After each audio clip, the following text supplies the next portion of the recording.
Welcome back. We're back with another one. This one comes out of Massachusetts, and it's more of the same. It seems like these videos are just repeating themselves. We hear about these stories over and over, and it's the same outcome. This is so disgusting. Massachusetts teacher who held mock slave auction with students of color. Students of color. Who the fuck uses color? Never mind. Let me keep going. And use the N word in fifth grade class on paid leave. Paid leave, huh? Why do they get rewarded with a paid vacation? I understand it. Don't even say I don't understand it because you understand what it is. That ain't nothing but looking out for that person, making sure they still get their money coming in. By Yasmin F., published June 5th, 2024. Massachusetts officials are investigating a fifth grade teacher who held a mock slave auction in class that involved students of color. There we go with that student of color shit again. And said the N word while reading a book that didn't contain it. So she just ad-libbing as she reading the book. Figures she can get the N word off, and it ain't a problem. I was reading it out of a book, but it ain't in a book. You just wanted to say it, huh? Then you got a paid vacation for saying it. How backwards is this? That's the system they in, though, right? Greg Martineau, the superintendent of the public schools of Northborough and Southborough, sent parents a letter explaining two incidents involving an unidentified teacher at Margaret A. Neary School. Unidentified, huh? That's another thing they do. They hide their identity. They stay on code, don't they? The first incident happened in January during a lesson on the economy of southern colonies, which included slavery, according to the letter. At some point while slave auctions were being discussed, the teacher held an impromptu auction. That's that little slick shit they like to do. They like to go back to the colonial days, and then they bring up this slave auction.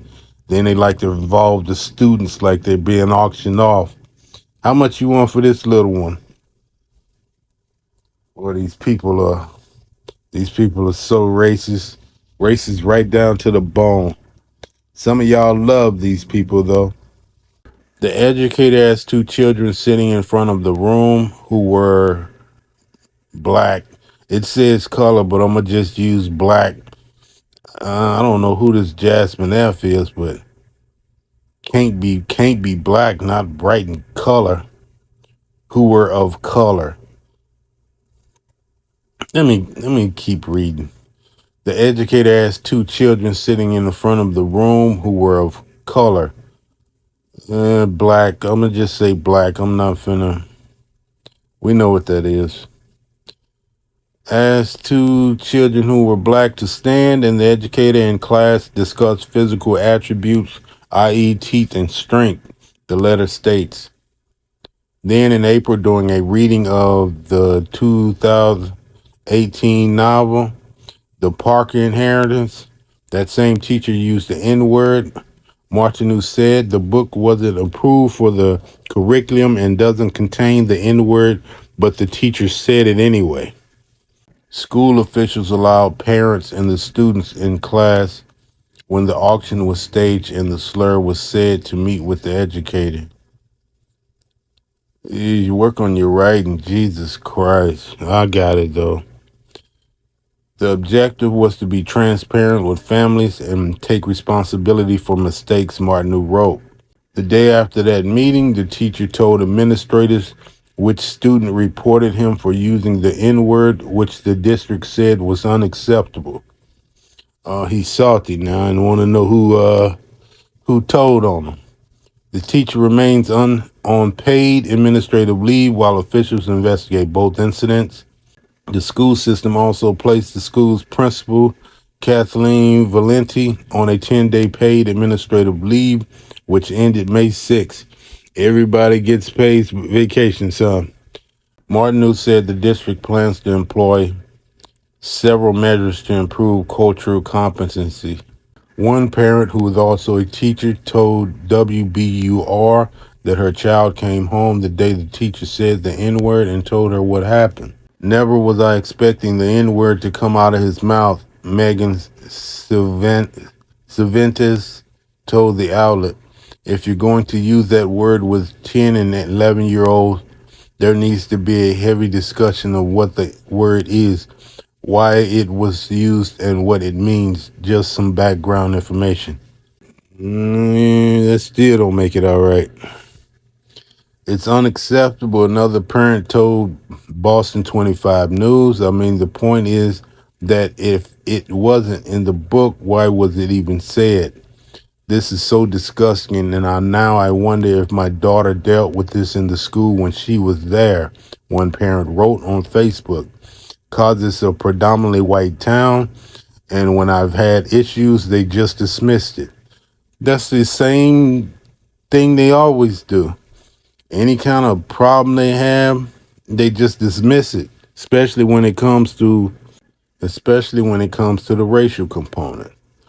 The public schools of Northborough and Southborough are composed of three districts: Northborough, Southborough, and the Northborough Southern Borough, all of which have predominantly white student makeups. Southborough serves more than 1,300 students, nearly 60% of which are white, while only 1% are black. More than 1,600 students are enrolled in Northborough schools, and 64% of them are white, while less than 3% are black. At Northborough, Southborough, 68% of close to 1,200 students are white and only 2% are black. Neary Elementary School, which is part of the Southborough District, teaches close to 250 students in the 4th and 5th grades. The school is located about 30 miles outside of Boston.